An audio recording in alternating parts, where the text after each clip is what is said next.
Okay, Dr. Prepper here, doing a video response to BexarPrepper. It's her 1-year anniversary and she's doing a contest on the question of how do we think the shit hit the fan is going to start. Okay, so it's halftime in the Giants Green Bay game, so now you know what the date is. They kicked the field goals 20 to 10. Good job, Akeem Nicks. He was one of my fantasy wide receivers this year. Anyway, enough about football.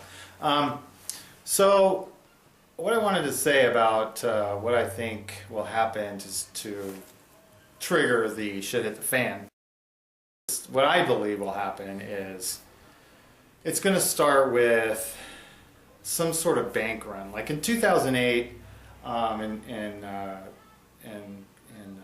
Britain, there's a bank called Northern Bank, I believe the name of it. I could be wrong on the name exactly, but they had a bank run, and it kind of was that signal. It should have been a signal to us Americans that something was coming.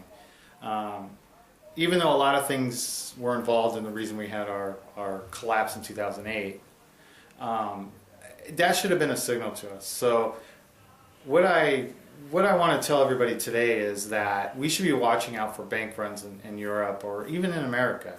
Currently there's a bank run going on in Greece where they've lost 25% of their deposits, both private and commercial deposits in their banks.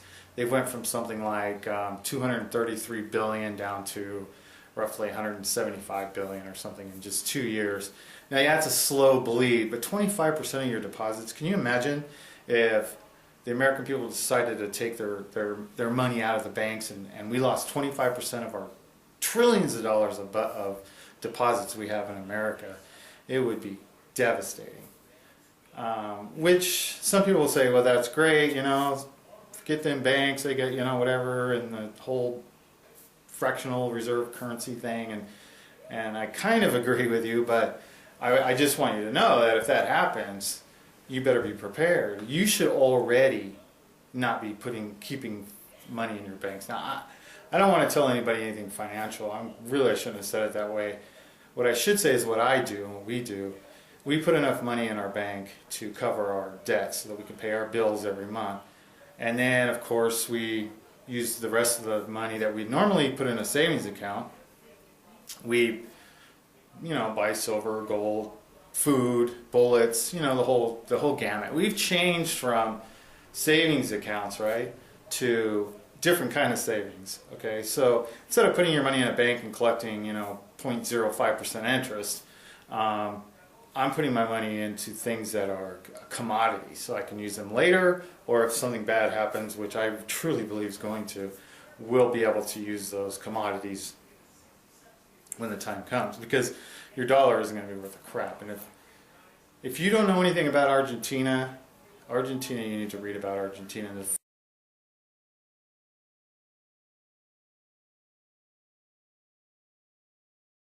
So, BexarPrepper, what I think is going to happen is we're going to see bank runs. We're going to see them not just in Greece and not just in Europe. We're going to start seeing them at home.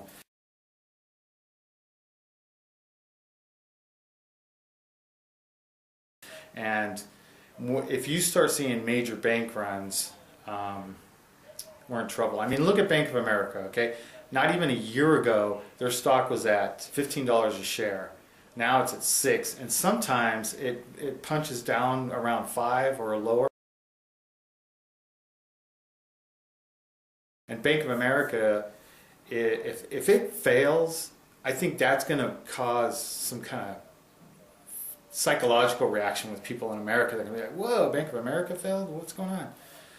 And even though Bank of America, compared to some of the other banks, are not that large, they are one of our largest banks, or one of the largest banks in the world.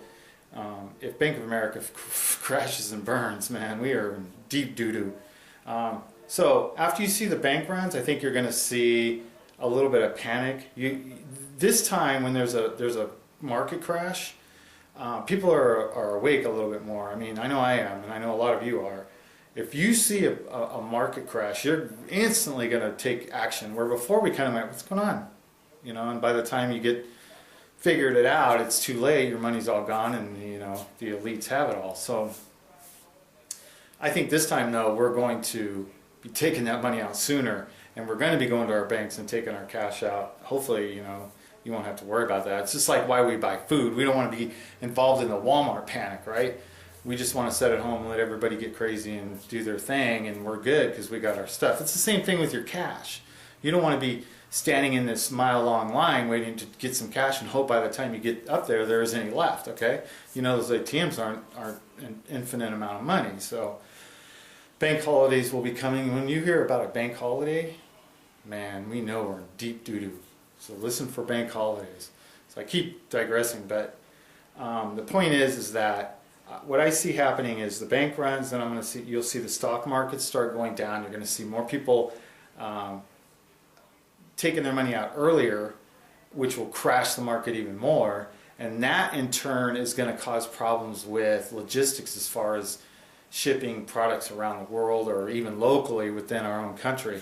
I think what you're going to see is a lot of food coming off the shelf. There's a lot of food, you know, I don't know if it's just my area or what, maybe I'm just being weird, but I go into our local Walmart, I'm seeing less types of products, okay, our bread shelves down to maybe 10 different or 15 different types of bread. It used to be a whole aisle. There's a whole bunch of different things like that I'm starting to see, is where you're not seeing the high dollar products anymore. You're not seeing a lot of the fluff products anymore. You're just down to the basics. So I think what you're going to see with that is, you know, people say, well, one day we're going to wake up, we're not going to have any food. No, it's not going to happen, because there's a lot of distributing sites out there that still have food, and they're still going to be shipping. But what you're going to see, especially in rural areas like I live in, is less products of certain things. You may be out of milk for weeks, right? Then you may get a shipment, and then same with bread or eggs or something like that. You know, the staples are usually going to be there because they don't want people to panic, right? So the rural areas, it's going to start off with you're going to go a couple of days or a couple of weeks without a certain product.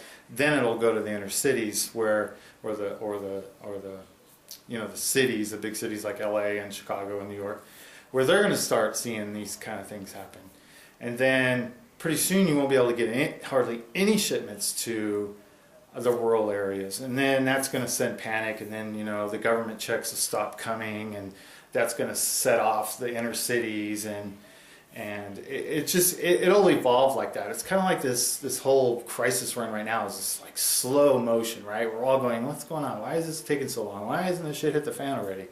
Well, I mean, we don't really want it to, right? But in a way, we kind of want to reset. I mean, some of us I know feel that we need to get back down to basics and reset a little bit. And we're kind of waiting for it to happen, and you keep waiting and you expect it to happen. It's not happening. Well, this is a slow meltdown, okay? If you follow any of the alternative media and really read what's going on, you'll see that this is a slow meltdown. We're slowly melting down, slowly, to the point where one day we will wake up and go, dang.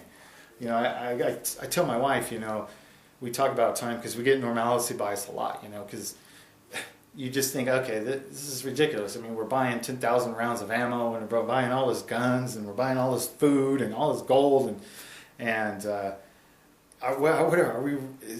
really something going to happen, you know? And you know, we battle with normalcy bias a lot, and so, you know, and then I'll see something or I'll read something, and it, you know, rejuvenates me to go out and want to prep some more or whatever. Okay, I'm sure some of you deal with that too. Some of you don't. You're solid. Okay, but what I tell my wife is that we have to be vigilant, and I pray for you every day. All of you out there, I pray for all of us that we're vigilant. It's like, you know, I tell her we were given a gift by God to, my battery's running out, so I gotta hurry. We're given a gift by God, and I feel that we need to, you know, do what God is telling us to. And He's telling us to do this, and I thank God for that, because we were asleep before, we're awake now, and there's a reason why we're doing what we're doing, and God gave us the light and opened our eyes to it. So, and I hope you all understand that, and I hope you all are doing exactly what you're supposed to be doing to prepare. You all have families, take care of those families, and let's pray that doesn't happen, but if it is, I know you preppers are prepared, and things shouldn't be too bad for us. But man, it's if it happens, it's going to get ugly, folks, very ugly. So anyway, Bear Prepper, I hope that was good. Appreciate your videos. They're pretty darn good. I learned so much from you and everybody. I learned so much from everybody. I'm new to all of this. I don't have any special skills to share with everybody. I try to take what I learned from somebody else and show it on video, so maybe somebody that hasn't seen it can see it. So I'm not an original person, that's for sure. So anyway, I appreciate everybody. God bless you all. Go Giants. And I'm not a Giants fan, I'm a Raiders fan, but I like the Giants too. Anyway, God bless you all and take care. Dr. Prepper out.